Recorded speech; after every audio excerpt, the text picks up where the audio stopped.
ನಾಪೊಕ್ಲುವಿನ Karnataka public ಶಾಲೆಯಲ್ಲಿ 2025-26ನೇ ಸಾಲಿನ 10ನೇ ತರಗತಿಯ ಮೊದಲ ದಿನದ ಪರೀಕ್ಷೆಯನ್ನು ಯಶಸ್ವಿಯಾಗಿ ನಡೆಸಲಾಯಿತು. ಪರೀಕ್ಷಾ ಕೇಂದ್ರದಲ್ಲಿ ನಾಪೊಕ್ಲು ವಿಭಾಗದ ಆಂಗ್ಲ ಮಾಧ್ಯಮ ಸೇರಿದಂತೆ ಒಟ್ಟು 11 ಶಾಲೆಯ ವಿದ್ಯಾರ್ಥಿಗಳು ಪಾಲ್ಗೊಂಡಿದ್ದರು. ಇದರಲ್ಲಿ ಗಂಡು ಮಕ್ಕಳು 193, ಹೆಣ್ಣು ಮಕ್ಕಳು 178 ಸೇರಿದಂತೆ ಒಟ್ಟು 371 ವಿದ್ಯಾರ್ಥಿಗಳು ಪರೀಕ್ಷೆಗೆ ನೋಂದಾಯಿಸಿಕೊಂಡಿದ್ದಾರೆ. ಮೊದಲ ದಿನದ ಪರೀಕ್ಷೆಗೆ ನೋಂದಾಯಿಸಿಕೊಂಡಿದ್ದ 3 ಖಾಸಗಿ ವಿದ್ಯಾರ್ಥಿಗಳು ಗೈರಾಗಿದ್ದು, ಉಳಿದ 368 ವಿದ್ಯಾರ್ಥಿಗಳು ಮೊದಲ ದಿನದ ಪರೀಕ್ಷೆಯನ್ನು ಬರೆಯಲು ಹಾಜರಾಗಿದ್ದಾರೆ.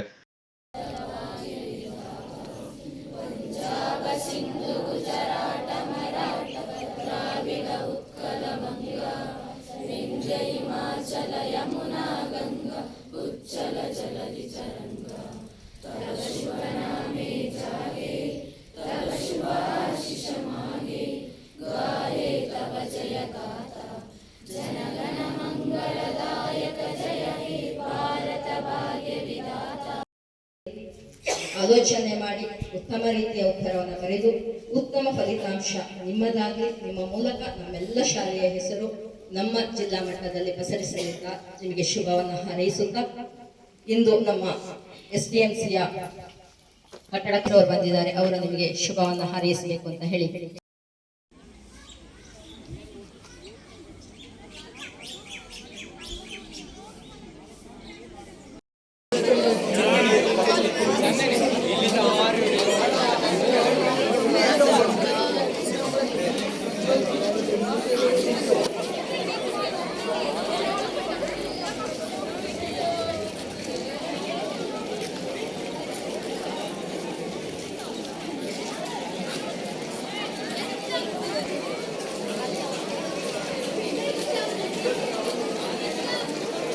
ಶಾಲೆಯ ಸಿವಿಲ್ ಕಾಮಗಾರಿ ಮೇಲುಸ್ತುವಾರಿ ಉಪಸಮಿತಿ ಅಧ್ಯಕ್ಷ KA ಹ್ಯಾರಿಸ್ ಮಾತನಾಡಿ, ವಿದ್ಯಾರ್ಥಿಗಳು ಉತ್ತಮ ಅಂಕವನ್ನು ಪಡೆದು ತೇರ್ಗಡೆಯಾಗಲು ನಿರಂತರ ಶ್ರಮಪಟ್ಟು ಎಲ್ಲ ರೀತಿಯ ತಯಾರಿ ನಡೆಸಿ ಶಿಕ್ಷಕರ ಮತ್ತು ಪೋಷಕರ ಸಲಹೆ ಸೂಚನೆಗಳೊಂದಿಗೆ ಪರೀಕ್ಷೆಗೆ ಹಾಜರಾಗಿದ್ದೀರಾ.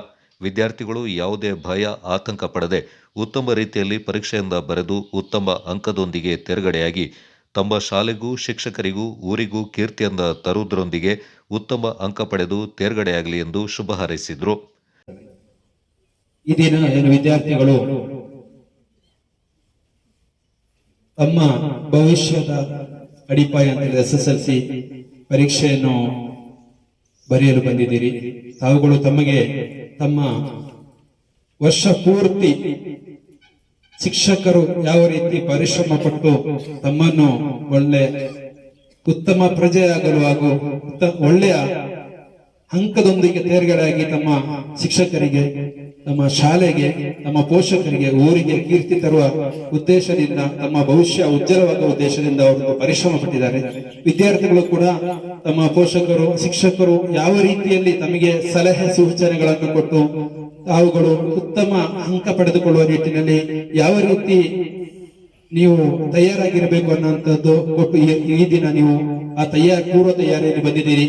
ವಿದ್ಯಾರ್ಥಿಗಳು ಯಾವುದೇ ಆತಂಕ ಪಡದೆ, ಭಯ ಪಡದೆ, ಯಾವುದೇ ಅವಸರ ಪಡದೆ ನಮ್ಮ ಶಿಕ್ಷಕರು ಯಾವ ರೀತಿ ತಮಗೆ ಸಲಹೆಯನ್ನು ಕೊಟ್ಟಿದ್ದಾರೆ ಆ ನಿಟ್ಟಿನಲ್ಲಿ ಒಳ್ಳೆಯ ರೀತಿಯಲ್ಲಿ ಸಮಾಧಾನದಲ್ಲಿ ತಾವುಗಳು ಪರೀಕ್ಷೆಯನ್ನು ಬರೆದು ತಮ್ಮ ಶಾಲೆಗೂ, ಶಿಕ್ಷಕರಿಗೂ, ಊರಿಗೂ ಒಳ್ಳೆಯ ಅಂಕವನ್ನು ಪಡೆದು ಎಲ್ಲರೂ ಕೂಡ ಒಳ್ಳೆಯ ಅಂಕ ತಗೊಂಡು ತೇರ್ಗಡೆ ಆಗಬೇಕು. ಪರೀಕ್ಷಾ ಕೇಂದ್ರದ ಮುಖ್ಯ ಅಧೀಕ್ಷಕರು ಹಾಗೂ ಶಾಲೆಯ ಪ್ರಭಾರ ಉಪ ಪ್ರಾಂಶುಪಾಲರಾದ MS ಶಿವಣ್ಣ ಅವರು ಮಾತನಾಡಿ, ಶಿಕ್ಷಣ ಇಲಾಖೆಯ ಪೂರ್ವ ತಯಾರಿಯೊಂದಿಗೆ ನಮ್ಮ ಶಾಲೆಯ ಪರೀಕ್ಷಾ ಕೇಂದ್ರದ 17 ಕೊಠಡಿಗಳಲ್ಲಿ ಸಂಪೂರ್ಣ CC ಕ್ಯಾಮೆರಾ ಕಣ್ಗಾವಲಿನೊಂದಿಗೆ ಪರೀಕ್ಷೆ ನಡೆಯಲಿದೆ. ಪರೀಕ್ಷಾ ಕೇಂದ್ರದಲ್ಲಿ 25 ಪರೀಕ್ಷಾ ಮೇಲುಸ್ತುವಾರಿ ಸಿಬ್ಬಂದಿಗಳೊಂದಿಗೆ ಎಲ್ಲ ರೀತಿಯ ಸಕಲ ಸಿದ್ಧತೆಗಳನ್ನು ಮಾಡಿಕೊಂಡಿದ್ದೇವೆ. ಪ್ರತಿ ಕೊಠಡಿಗಳಲ್ಲಿ ಅಳವಡಿಸಲಾದ CC ಕ್ಯಾಮೆರಾದ ನೇರ ದೃಶ್ಯಾವಳಿಗಳಿಂದ ಜಿಲ್ಲಾ ಮತ್ತು ರಾಜ್ಯ ಹಂತದಲ್ಲಿ ಅಧಿಕಾರಿಗಳು ವೀಕ್ಷಣೆ ಮಾಡಬಹುದಾಗಿದೆ. ಈ ಸಾಲಿನಲ್ಲಿ ಕಟ್ಟುನಿಟ್ಟಿನ ಕ್ರಮದೊಂದಿಗೆ ಯಾವುದೇ ಗೊಂದಲ, ಭಯವಿಲ್ಲದೆ ಪರೀಕ್ಷೆ ಸುಸೂತ್ರವಾಗಿ ನಡೆಯಲಿದೆ ಎಂದು ಶಿವಣ್ಣ ಮಾಹಿತಿಯನ್ನು ನೀಡಿದರು. ನಮಸ್ಕಾರ. 2025-26ನೇ ಸಾಲಿನ ನಮ್ಮ ಸಂಸ್ಥೆಯ ಕೇಂದ್ರದಲ್ಲಿ ಒಟ್ಟು 11 ಶಾಲೆಗಳು ಇಲ್ಲಿ ಪರೀಕ್ಷೆಯನ್ನು ಬರೆದಿದ್ದಾರೆ. ಇಲಾಖೆಯ ಮಾರ್ಗದರ್ಶನದಂತೆ ನಾವು ಹಲವಾರು ಕ್ರಮಗಳನ್ನ ಕೈಗೊಂಡು ಭಾಳ ವ್ಯವಸ್ಥಿತವಾಗಿ ಒಂದು ಪರೀಕ್ಷಾ ಕೇಂದ್ರವನ್ನು ನಾವು ನಿರ್ಮಾಣ ಮಾಡಿದ್ದೀವಿ. ಯಾವುದೇ ವಿದ್ಯಾರ್ಥಿಗಳಿಗೆ ಭಯಪಡದೆ ಬಹಳ ಮುಕ್ತವಾದ ವಾತಾವರಣವನ್ನು ನಾವು ಕಲ್ಪಿಸಿಕೊಟ್ಟಿದ್ದೇವೆ. ಜೊತೆಗೆ ಎಲ್ಲ ಒಂದು ಕೊಠಡಿಗೆ CCTV ಮುಖಾಂತರನೇ ವಿದ್ಯಾರ್ಥಿಗಳು ಬರೀತಾರೆ. ಹಾಗಾಗಿ ನಮ್ಮ ಇಲಾಖೆಯಿಂದ ಒಟ್ಟು 25 ಕೊಠಡಿ ಮೇಲ್ವಿಚಾರಕರನ್ನ ನೇಮಿಸಿದೆ. ಅದೇ ರೀತಿ ಮುಖ್ಯ ಅಧೀಕ್ಷಕರು, ಉಪಮುಖ್ಯ ಅಧೀಕ್ಷಕರು ಹಾಗೂ ಪ್ರಶ್ನೆ ಪತ್ರಿಕೆಯ ಅಭಿರಕ್ಷಕರು ಹಾಗೂ ಪೊಲೀಸ್ ಸಿಬ್ಬಂದಿಯೊಂದಿಗೆ ಇಲಾಖೆ ಬಹಳ ವ್ಯವಸ್ಥಿತವಾಗಿ ಈ ಒಂದು ಕಾರ್ಯವನ್ನು ಮಾಡಿದೆ. ನಮ್ಮ ಒಂದು ಕೇಂದ್ರದಲ್ಲಿ ಕನ್ನಡ ಭಾಷೆಯಲ್ಲಿ ಇವತ್ತು 356 ವಿದ್ಯಾರ್ಥಿಗಳು ಪ್ರಥಮ ಭಾಷೆಯಲ್ಲಿ ಬರೆತಿದ್ದಾರೆ. ಅದೇ ಥರ ಪ್ರಥಮ ಭಾಷೆ ಇಂಗ್ಲೀಷ್ನಲ್ಲಿ ಎಕ್ಸೆಲ್ ಶಾಲೆಯ ವಿದ್ಯಾರ್ಥಿಗಳು 15 ವಿದ್ಯಾರ್ಥಿಗಳು ಬರೀತಿದ್ದಾರೆ. ಹಾಗಾಗಿ ಒಟ್ಟಾರೆ ನಮ್ಮ ಒಂದು ಸೆಂಟರ್ನಲ್ಲಿ ಯಾವುದೇ ಒಂದು ಅವ್ಯವಹಾರ ಅಥವಾ ಅಕ್ರಮ ನಡೆದಿರಂಗೆ ಬಹಳ ಮುಂಜಾಗ್ರತಾ ಕ್ರಮವಾಗಿ ನಾವು ವ್ಯವಸ್ಥಿತವಾಗಿ ಈ ಪರೀಕ್ಷೆಯನ್ನು ನಡೆಸಲಿಕ್ಕೆ ಎಲ್ಲ ತಯಾರಿಗಳನ್ನ ಮಾಡಿದ್ದೀವಿ. ಹಾಗಾಗಿ ಎಲ್ಲ ವಿದ್ಯಾರ್ಥಿಗಳಿಗೆ ಭಯವಿಲ್ಲದೆ ಪರೀಕ್ಷೆಯನ್ನು ಹಬ್ಬದಂತೆ ಅವರು ಪರೀಕ್ಷೆಯನ್ನು ಬರೀಲಿ ಅಂತ ಶುಭ ಹಾರೈಕೆಗಳನ್ನ ಹೇಳಲಿಕ್ಕೆ ಇಷ್ಟಪಡ್ತೀನಿ. ಪರೀಕ್ಷಾ ಕೇಂದ್ರದ ಉಪ ಅಧೀಕ್ಷಕಿ KB ಉಷಾರಾಣಿ, ಪರೀಕ್ಷಾ ಕೇಂದ್ರದ ಪ್ರಶ್ನೆ ಪತ್ರಿಕೆ ಕಸ್ಟೋಡಿಯನ್ CS ಸುರೇಶ್, ಮೊಬೈಲ್ ಸ್ವಾಧೀನಾಧಿಕಾರಿ ಯತೀಶ್ ಕುಮಾರ್, ಸ್ಥಾನಿಕ ಜಾಗೃತ ದಳದ ಗಾರ್ಡ್ವಿನ್ ರೊನಾಲ್ಡೋ ಸೇರಿದಂತೆ ಪರೀಕ್ಷಾ ಕೇಂದ್ರಕ್ಕೆ ನಿಯೋಜನೆ ಮಾಡಲಾದ ಎಲ್ಲ ಶಿಕ್ಷಕ ವೃಂದದವರು ಮತ್ತಿತರರು ಈ ಸಂದರ್ಭ ಪಾಲ್ಗೊಂಡಿದ್ದರು.